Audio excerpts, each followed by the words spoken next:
ومن أحسن قولا ممن دعا إلى الله وعمل صالحا وقال إنني من المسلمين. আসসালামু আলাইকুম ওয়া রাহমাতুল্লাহি ওয়া বারাকাতুহু। আমাদের একজন ভাই প্রশ্ন করেছেন যে যদি পুরুষ মহিলার মধ্যে ব্যভিচারের কারণে কোনো সন্তান চলে আসে পেটে, তো তারা পরবর্তীতে সিদ্ধান্ত নেয় যে যেহেতু সন্তান চলে আসছে তাহলে আমরা বিয়ে করে নিই। তো বিয়ে করে নিলে সন্তানের হুকুমটা কি হবে, উনি এটা জানতে চেয়েছেন। আর উনি বলছেন যে লোকে যে জারজ সন্তান বলে, তো এটি আসলে কি, জানি না উনি কি জানতে চেয়েছেন, যে জারজ কেন বলে বা খারাপ দৃষ্টিতে কেন দেখে, বা এটা উনি জানতে চাচ্ছেন কিনা। প্রথমত বলবো যে এই অবস্থায় যখন ব্যভিচারের কারণে পেটে যে সন্তান আসে এবং সন্তানের যেটা দুনিয়ায় আসে অবৈধ মেলামেশার ফলশ্রুতিতে, সে সন্তানকে বলা হয় ওলাদ জিনা, যেটি আমরা বাংলায় আমাদের দেশে জারজ সন্তান বলে আমরা বলে থাকি। তো এটির হুকুম হলো ইসলামে যে তাকে তার পিতার দিকে সম্পৃক্ত করা যাবে না, কারণ সেটা তার পিতা না, এটা অবৈধ মেলামেশার কারণে হয়েছে। তাকে তার মায়ের দিকে সম্পৃক্ত করতে হবে, তার পরিচয় হবে তার মায়ের ভিত্তিতে। এখানে পিতার দিকে তাকে নিসবত করা হবে না, সংযুক্ত করা যাবে না। এটি হচ্ছে শরীয়তের হুকুম, এটি হচ্ছে শরীয়তের হুকুম। আর এর পরিপ্রেক্ষিতে অনেকগুলো মাসালাই আসবে, যেমন তার পিতার ওয়ারিস সে হবে না, অর্থাৎ যে তাকে যার মাধ্যমে সে দুনিয়া এসেছে তার ওয়ারিস হবে না। যদি তার পিতার দিকে তাকে সম্পৃক্ত করানো হয় তাহলে তার পিতার ওয়ারিস হবে না, বা ওর ওয়ারিস তার পিতা হবে না। সোজা কথা, তার পিতার দিকে তাকে সম্পৃক্ত করা যাবে না, বা তার পিতা বলা যাবে না তাকে, বরং তাকে তার মায়ের দিকে শুধুমাত্র সম্পৃক্ত করতে হবে। এটি হচ্ছে ইসলামের হুকুম। আর আপনি যেটি বলেছেন যে যদি বিয়ে হয়ে যায় তাহলে কি মানে বৈধ সন্তান হয়ে যাবে উভয়েরই? জমহুরুল উলামা, বেশিরভাগ বিদ্বান বলছেন যে না, যতই তারা বিয়ে করে নেক, তাদের পেটে সন্তান তো আসছে অবৈধ মেলামেশার ফলে, তখন বৈধতাই ছিল না তাদের মেলামেশাটা। তো বিয়ে করে নিলে সন্তান বৈধ হয়ে যায় কি করে? এটা সম্ভব না। তবে ইমাম আবু হানিফা শুধুমাত্র বলেছেন যে বিয়ে যদি হয়ে যায় তাহলে তাদের সন্তান তাদের পিতার দিকে সম্পৃক্ত করা যাবে, উভয়েরই সন্তান, এবং এটা গোপন করাটাই ভালো। উনি এটা বলেছেন, এটি ওনার মত। তবে তেমন কোনো শক্তিশালী দলিল তার নেই। সুতরাং মানে সব থেকে অগ্রাধিকারযোগ্য মত হলো যে যতই বিয়ে করুক তার সন্তান তার পিতার দিকে সম্পৃক্ত হবে না, বরং সেটা জারজ সন্তান হিসেবেই মানে মানে গণ্য হবে, যারা সন্তান হিসেবেই তিনি গণ্য হবেন। এক্ষেত্রে তার পিতার দিকেও সম্পৃক্ত করা যাবে না, কারণ সন্তানটা চলে আসছে পেটে তা অবৈধ মেলামেশার কারণে। তো যাই হোক, তারাও অনেক দলিল পেশ করেছেন। তো যাই হোক, এইগুলো এই মতভেদে আমরা যাচ্ছি না।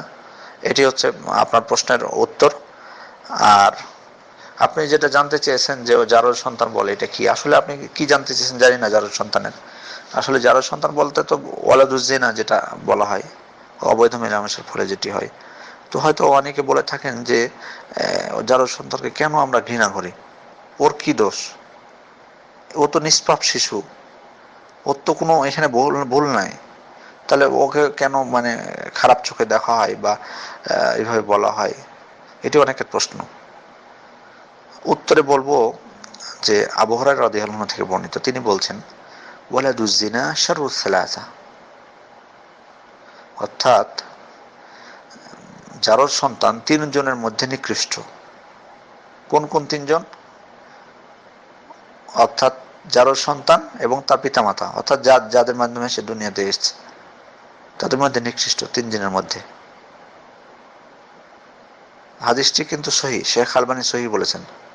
প্রশ্ন হলো যে যাকে আমরা নিষ্পাপ বলছি, যে ওর কোনো দোষ নাই, দোষ তো হলো ওর পুরুষ এবং মহিলার, যাদের মাধ্যমে সে দুনিয়া এসেছে, তো ওকে আবার হাদিসে বলা হচ্ছে যে সব থেকে নিকৃষ্ট তিনজনের মধ্যে।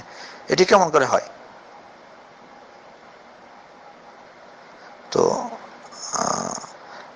ইমাম সুফিয়ান আস-সাউরি এর উত্তরে বলছেন যে কখন তিনজনের মধ্যে নিকৃষ্ট বলা হবে জারজ সন্তানকে, ইযা আমিলা বিআমালি ওয়ালিদাইহি, যখন জারজ সন্তান বড় হয়ে তার পিতা মাতা যে কাজ করেছে অন্যায়, হারাম, অশ্লীল কাজ, তো সে যখন এই অশ্লীল কাজ আরম্ভ করবে, যদি করে বড় হয়ে, তাহলে সে তিনজনের মধ্যে নিকৃষ্ট।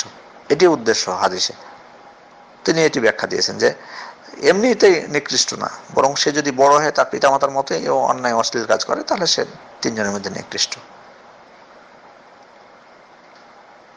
এই মতটিকে, সুফিয়ান আস-সাউরির মতটিকে আয়েশা রাদিয়াল্লাহু আনহা থেকে বর্ণিত একটি হাদিস শক্তিশালী করে, যেখানে রাসূল সাল্লাল্লাহু আলাইহি ওয়াসাল্লাম বলছেন, আশারুস সালাসা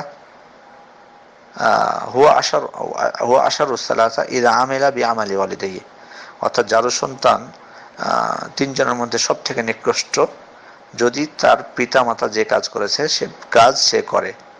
তো হাদিসটি যদিও বিদ্বানগণ, অনেকে মুহাদ্দিসগণ দুর্বল বলেছেন, কিন্তু তার মানেটা সহি।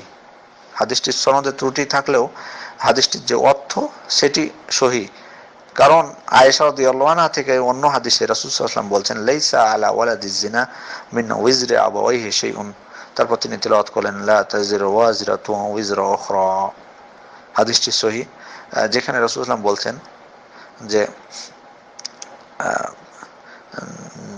যে জারজ সন্তানের উপর তার পিতামাতার অন্যায়ের, মানে তার পিতামাতার যে পাপ, সে পাপের কোনো কিছুই বর্তাবে না। জারজ সন্তানের উপর তার পিতামাতার পাপের কোনো কিছু বর্তাবে না। তারপর তিনি একটা আয়াত তেলাওয়াত করলেন, মহান আল্লাহ বলেছেন যে কেউ কারো পাপের বোঝা বহন করবে না। সুতরাং এখানে সে তো তার পিতামাতার পাপের বোঝা কেন বহন করতে যাবে? অতএব যে পূর্বের যে হাদিসটি আমরা বলেছি যে সে তিনজনের মধ্যে নিকৃষ্ট, এর অর্থ হবে যে নিকৃষ্ট হবে তখন যখন সে তার পিতামাতার মতোই কাজ করবে, তখন। তাছাড়া তো তার নিকৃষ্ট হতে কেন যাবে, বা তার পিতামাতার পাপের বোঝায় বা তার উপর বর্তাবে কেন? যেটি আমরা অন্য হাদিস দ্বারা স্পষ্ট বুঝলাম, রাসূল সাল্লাল্লাহু আলাইহি ওয়াসাল্লামের হাদিস দ্বারাই, যে তার পিতামাতার কোনো অন্যায়ের কোনো কিছু তার উপর বর্তাবে না, এবং কেউ কারো পাপের বোঝাও বহন করবে না। তার পিতামাতা পাপ করেছে, তার পিতামাতা বহন করবে, তার কোনো পাপ নেই। কিন্তু কেন নিকৃষ্ট বলা হলো? কারণ যদি তার পিতামাতার মতোই সে কাজ করে অশ্লীল, তাহলে তিনি নিকৃষ্ট তিনজনের মধ্যে, তা না হলে না। শেখ আব্দুল আজিজ ইবনে আব্দুল্লাহ বিন বাজ রাহিমাহুল্লাহকে জিজ্ঞেস করা হয়েছিল যে একজন ব্যক্তি তার মেয়ের বিয়ে দিয়েছে এক জারজ সন্তানের সাথে, তো এই বিয়েটা সঠিক হয়েছে কিনা? উত্তরে তিনি বলেছিলেন, হ্যাঁ, বিবাহ সঠিক, কোনো সমস্যা নেই। দিয়ে তিনি একটা আয়াত তেলাওয়াত করেছিলেন, সেটি হলো, ইন্না আকরামাকুম ইনদাল্লাহি আতকাকুম, তোমাদের মধ্যে সেই ব্যক্তি হচ্ছে সব থেকে মর্যাদা সম্পন্ন, যে আল্লাহ, যে সব থেকে তাকওয়াশীল, অধিক তাকওয়াশীল, অধিক আল্লাহকে ভয় করে, তিনি হচ্ছে আল্লাহর নিকট সব থেকে মর্যাদা সম্পন্ন। সুতরাং এক্ষেত্রে কেউ কোনো পার্থক্য নাই, যে ব্যক্তি আল্লাহকে বেশি ভয় করবে সেই ব্যক্তির মূল্য আল্লাহর নিকট সব থেকে মর্যাদা সম্পন্ন, সেটা জারজ সন্তান হোক না কেন। প্রশ্ন হতে পারে যে আসলে তাহলে সমাজে কেন জারজ সন্তানকে এত কিছুর পরও কেন তাহলে তাদেরকে নিচু চোখে দেখা হয়? এটা কেন? এটা দেখা হয় এই কারণেই যে বেশিরভাগ জারজ সন্তানই খারাপ হয়, বেশিরভাগ জারজ সন্তানই খারাপ হয়, এবং এটা মানে বাস্তব, এটা দেখা। কেন খারাপ হয়? বিদ্বানগণ এর ব্যাখ্যায় বলছেন, কারণ তারা সৃষ্টি হয়েছে হারাম বীর্য থেকে, হারাম বীর্য থেকে তারা সৃষ্টি হয়েছে, নিকৃষ্ট বীর্য থেকে তারা সৃষ্টি হয়েছে, অবৈধ মেলামেশা থেকে তারা সৃষ্টি হয়েছে। তো এই হারাম বীর্য, নিকৃষ্ট বীর্য থেকে যে সৃষ্টি হয়েছে, সে খুব কমই ভালো হয়, সে খুব কমই ভালো হয়। তবে ভালো হলে, আমরা তো বললাম যে আল্লাহ নিকট মর্যাদা সম্পন্ন, তাকে এই করা ঠিক না। তো যাই হোক, এটি হচ্ছে জারজ সন্তান সম্পর্কে সংক্ষিপ্ত আলোচনা। আল্লাহ আমাদেরকে সঠিক পথ দান করুন, আমিন। আসসালামু আলাইকুম ওয়া রাহমাতুল্লাহি ওয়া বারাকাতুহু।